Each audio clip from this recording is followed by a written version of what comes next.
communicating information. Right. And one of the things we need to do is decide what is that information that we're needing to communicate. And that's done by constraining the FHIR standard into a specification and then establishing that specification as a standard. So what I want to show you is how that was done with two standards. The first one is the Vital Records death reporting.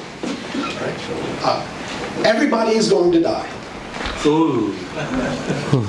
Everybody's going to die. And when someone dies, that information is reported to a public health agency, who then reports that to the National Public Health Agency, who then reports that to WHO, so that we have some world statistics on people dying, and people die everywhere. All right, so we need to report deaths. Okay, let's use FHIR to do that. The question is, well, what is the data that we need to report about death? The next standard was bidirectional referrals. This standard has to do with referrals to a specialty for things that are chronic conditions. So within the Centers for Disease Control, there's a group that handles chronic conditions. Chronic conditions include things such as diabetes, hypertension, childhood nutrition. These things are not something that's episodic where you go ahead and take medicine and you get cured. These are things that you usually have and persist over long periods of time. Right. And today there are organizations outside of the traditional healthcare organization that are providing services that are useful for some of these chronic conditions. You know, for example, I suffer from diabetes. And I recently got involved in an exercise program. You might also do exercise programs. But exercise helps you control your diabetes. Then not the person producing the exercise program isn't necessarily the clinician, but they're providing a service that's helping control your chronic condition. Right? And so the YMCA has fitness programs, where you can do weightlifting and such, swimming, aerobics, and they house this together and call it a diabetes prevention program. And physicians can then refer their patients to that program to meet their chronic condition. Right. So the thing here is that these recipients of this data are not within the traditional healthcare environment, and therefore they're not certified. This project is about how do we share data outside of the traditional healthcare system with these providers of specialized services that address chronic conditions, recognizing that because they're not covered entities, there's some restriction over what data they're allowed to see. They should only see that data that are necessary for the purpose of their surgery. So those are the two projects. The Vital Records death reporting has this idea that there are health environments that have information about the person who is deceased. There are medical examiners who may have gone deeper into the causes of death. And then there's the funeral homes that dispose of the remains. These entities report their information to the state registrars, who then communicate that information to the nation. The scope of this particular exchange was the communication between the state registrars and the national organization, CDC. This is the set of data flows from each of those entities, and then the ones in red are the ones that were in scope for this project. The idea here was that we would use FHIR to enable the exchange, and that we would hope that the resources that we used in FHIR would be useful for the original set of exchanges that led to that exchange. So as you see, the state is exchanging data for which it is not an originator. All of the data that they're sending came from somewhere else. Right? But the idea is, let's build this exchange to the national, to the CDC in such a way that those pieces of information can now come from others. The Bi-Directional Electronic Referral project is about providing care where a patient comes in, is discovered to have a chronic condition, and a physician decides to refer the patient to this program. The program does interventions and then has to provide feedback back to the physician as to what the outcomes were. And so, AbdulMalik, we're going to refer you to this program. You need to lose 70 pounds. Okay, so what's my weight now? I joined the program. Now what's my weight? Oh, gee, gain weight. The idea is, first, how does a physician communicate with that outside program? And then how does that outside program communicate back to the physician? And this, again, are the set of exchanges that could occur and the set of exchanges that were identified as within scope for this project. All right, so I'm only pointing out those two projects as an example. Right? There are an unlimited number of examples. Anything that you can think of data going from point A to point B is an example. Or my scale communicates to my Fitbit. That's an exchange.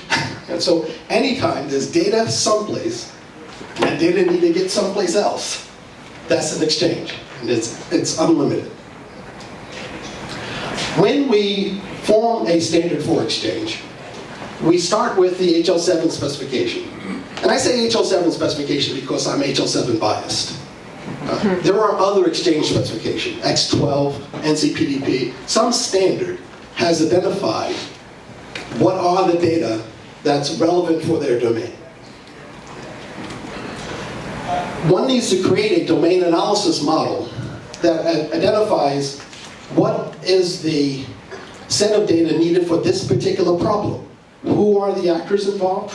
What are the events that are causing them to need to exchange data? And what are that data? And then what we do is we create conformance profiles that say, how do we constrain these standards to meet those requirements? And then we assemble that set of conformance profiles into a guide to send to say, this is the way that you solve this problem. I sometimes like to think of this almost like the grocery store. Right? So in a grocery store, there's going to be an aisle that has dairy. You'll find milk and bread, milk and butter. You'll find another place you'll find flour. And another place you might find sugar. Sugar. Right? So You'll find that everywhere. right? So this is a grocery store, and so you can almost think of the standard as the grocery store. You know what sugar is, you know what milk is, and you know what eggs are. Now, you decide you're going to bake a cake. Well, how much milk do you need? And if you're lactose intolerant, what kind of milk do you need? And then how much bread do you need? And how much sugar do you need? Right? And if you're going to make an omelet, then maybe all you need are the eggs. Right? And so depending on what you're trying to make will determine what ingredients you need from the standard. And the same thing with HL7. If you're doing vital records death reporting, you're going to need information about the decedent. If you're doing birth reporting, you're going to need information about the infant. Right? If you're doing cardiac care, you're going to need information about the patient. So depending on what it is you're doing will determine what from the standard you need. And then you assemble that into a recipe that says how those ingredients are that's used to meet a particular use case. Okay? And this is the truth for anything you want to do with FHIR. For that matters, anything you want to do with any standard. So for these particular projects, we had a domain analysis model for the vital records, and we had a domain analysis model for the Bi-Directional services referral. The standards we used was the FHIR STU3, the pre-normative version of FHIR, and the US Core Implementation Guide. Now the US Core Implementation Guide is an extremely important guide for the US. It's the one that is the underpinning behind Spartan FHIR, the underpinning between Argonaut. It was a set of requirements that the EMR vendors decided were the constraints that they wanted to put against the standard in order to meet the needs in the US. And they constrained it to what those needs are, and they also extended it to that part of the standard that HL7 did not define. HL7 defines 80% of the requirements. The US Core said there are some requirements peculiar to the US that aren't part of the standard. For example, in the US, we're very interested in capturing information like race. Most of the rest of the world does not. In fact, there are some countries that are prohibited from doing that. But in the US, we consider that an important piece of information. It's not part of the FHIR standard. It's part of the US core. More recently, they've added the concept of birth sex, knowing the difference between what sex you were declared at birth and what sex you are anatomically correct today may be different. So the US core is an example of an implementation guide. So they went through this process and decided amongst themselves in their domain what was important in the US to be made part of an electronic health record. And what FHIR resources are those set of resources necessary for that use case? And how do those resources need to be constrained or extended for the purpose of exchanging data with an electronic health record system? And came up with a guide they called the US Core that allows you to build specifications that are going to interface with an electronic health record system. Now, my requirement was to build something that would allow you to report death information to the state and to the nation. Well, you saw one of the submitters of that was healthcare.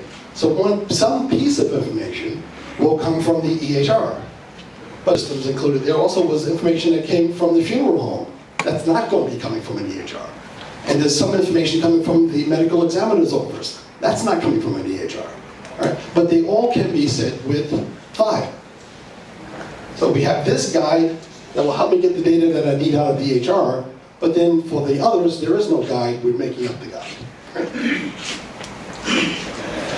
So, within the two standards, these are the set of base FHIR resources that were necessary for vital records death reporting.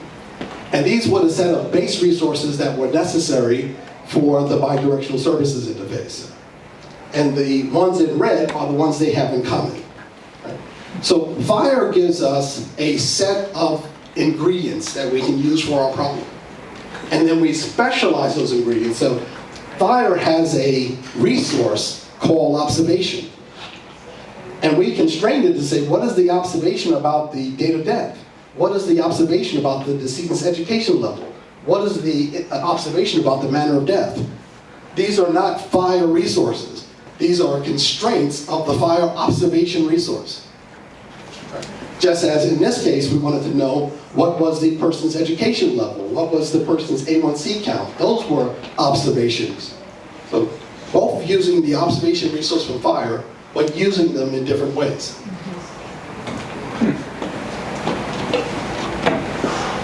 It's not that dissimilar to plugs around the world, where when you decide which country you're going to visit, you decide how it is I'm going to plug my device into it. So FHIR is a way of delivering electricity, if it were. But you need to decide, well, how do I get that from this particular device? And that's what a translator does for you. So here is a YOMO model describing the FHIR resource observation and the FHIR resource observation. One for tobacco use that contributed to death, and another for hemoglobin A1C observation. And they have some things in common. They both have status, they both have code, they both point to a subject of the observation, and they both have some sort of a value that is being observed. Right?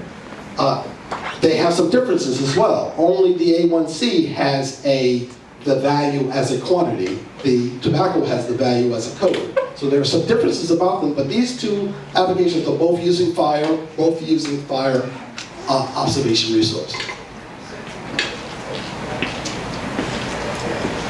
So when using FHIR, one of the things you have to consider is how do I constrain it for my use case? So you build a constrainable profile. So the US Core Implementation Guide is a constrainable profile. It's a set of constraints against the FHIR standard that can be further constrained for a particular problem space.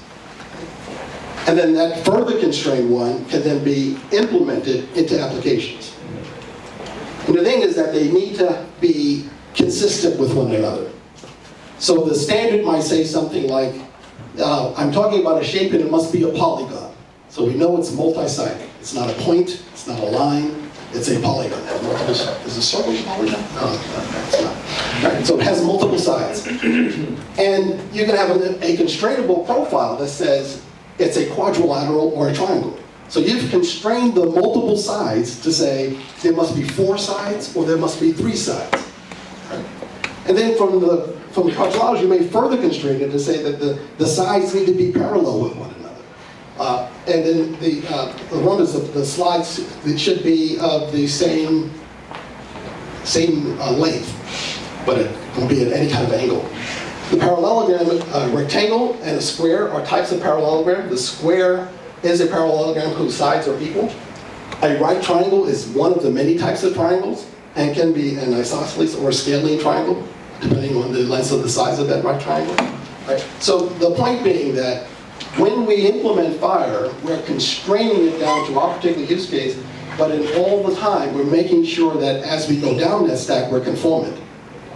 So anything you do, everyone who's constraining it is starting with the same space, which allows us then to be interoperable. Right? So if I have constrained something for birth reporting and death reporting, and also constrained something for reporting the bidirectional services, those 2 things all have the same starting place. Conformance is when you create something, it has to be conformant to those things that came before it. All right. So as Gora shared with you, this is the library of resources that are available in FHIR. So these are the ingredients that are on the shelf in the grocery store.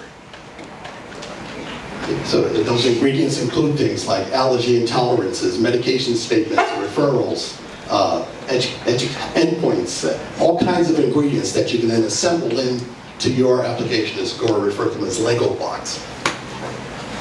These, in and of themselves, do not solve any problem. They're all the ingredients for solving a problem. Right? So you need to first decide what your problem is, who are the actors involved, what are the triggering events between them, and then how do I organize that data?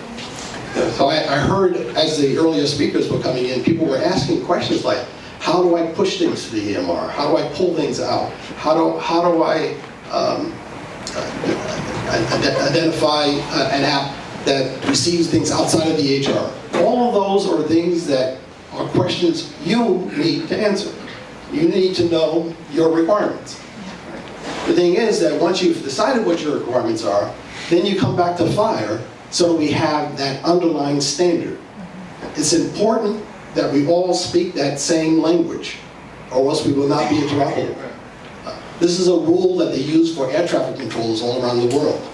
Every air traffic controller, while on the job, speaks English, no matter what country they're in. So your native tongue might be Chinese, or your native tongue might be Swahili.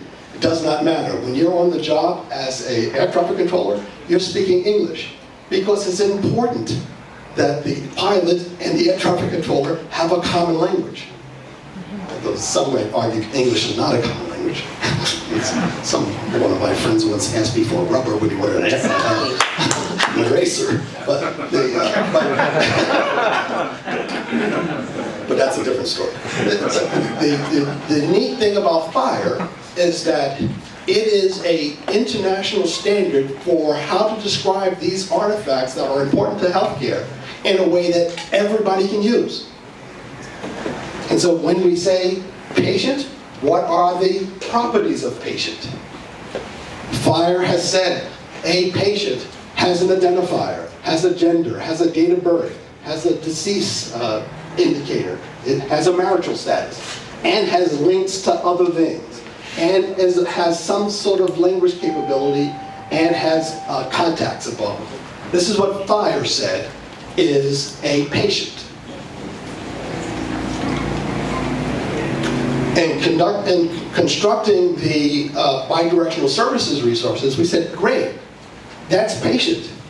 However, I don't need to know for bidirectional services whether the person is married, or whether they were the result of a multiple birth, or what their photo looks like.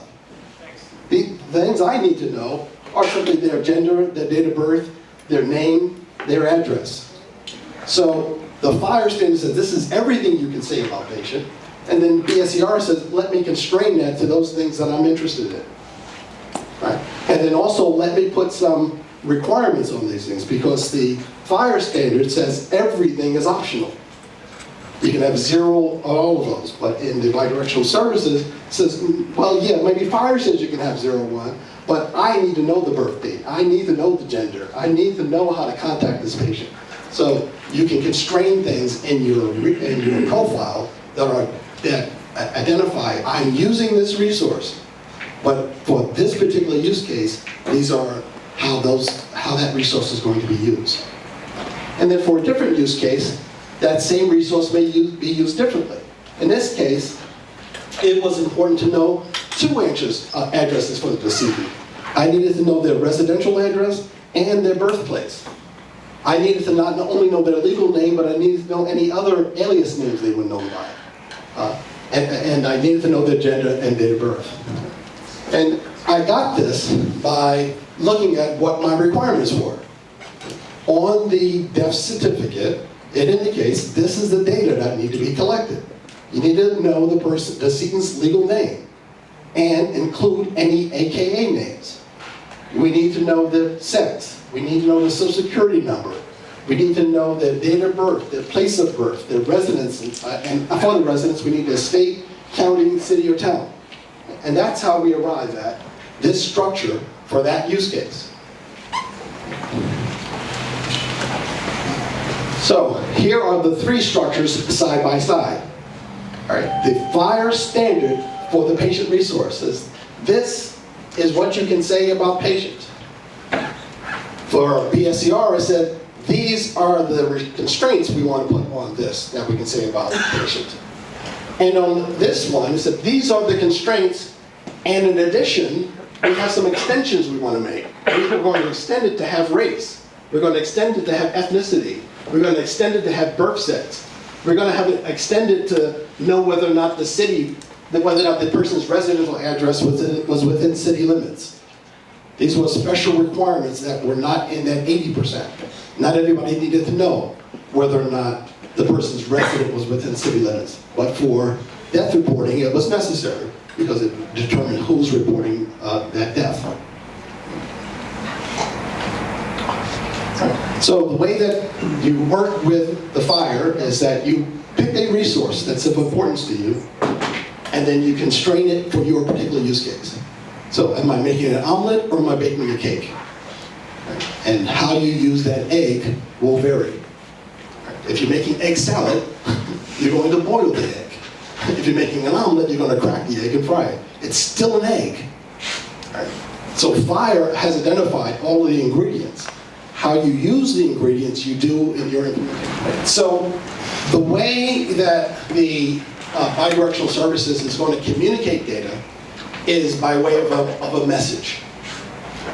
So in FHIR, there's a structure called a bundle.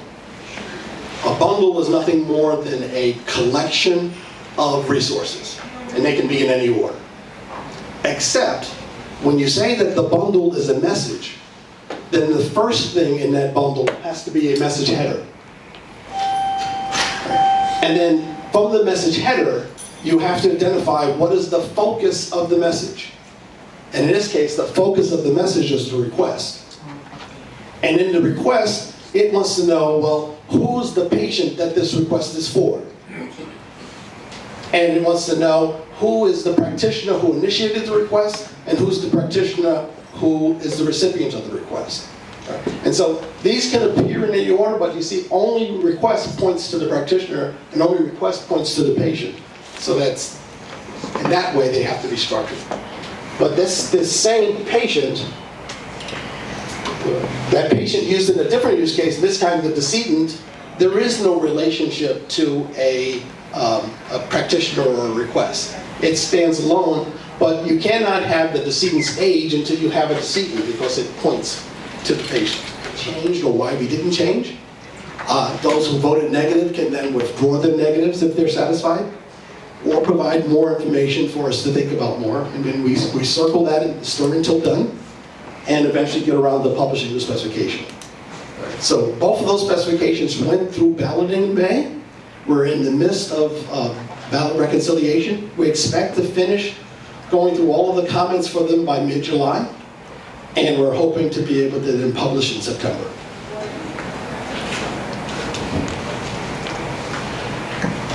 Between now and September, one of the things we're doing is starting to do trial use. So each of those specifications were approved as a draft standard for trial use, an STUs. And so we now have early adopters lined up to attempt to actually use the specification. We expect that as they use it, they may find other discoveries that we'll have to go back to include publications. So we're beginning that use this month. Several of them you will see if you go to Dev Days. You'll see that there will be people from the CDC for both chronic conditions and for death reporting who will be experimenting with these specifications and that connect the dots, etc. So the Vital Records, there are 6 states that have signed up to be early adopters. They are California, Florida, New Hampshire, New York, Georgia, and Michigan. They each are going to use FHIR within their state agency to report data to the CDC. They are also going to be working with those who contribute the data to them to use those same FHIR resources for that purpose. And we're going to assemble the variations on the theme that happen across these 6 states to incorporate it in the next release of this guide, so that it not only goes from the state to CDC, but from the original contributors to the state. We're going to do this trial use for 2 years, and then after 2 years, we're going to come back and ballot this as a normative specification. Normative meaning that you can count on it not being something that is useful for the rest of your life.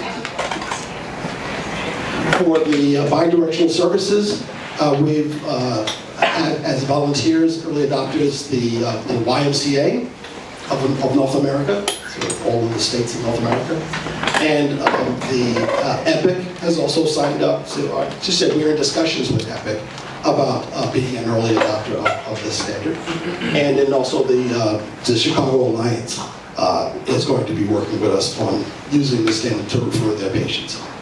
All 3 of these did participate in the last HIMSS conference to demonstrate the specification as it was still in development in the health showcase. So that's my presentation. Any questions?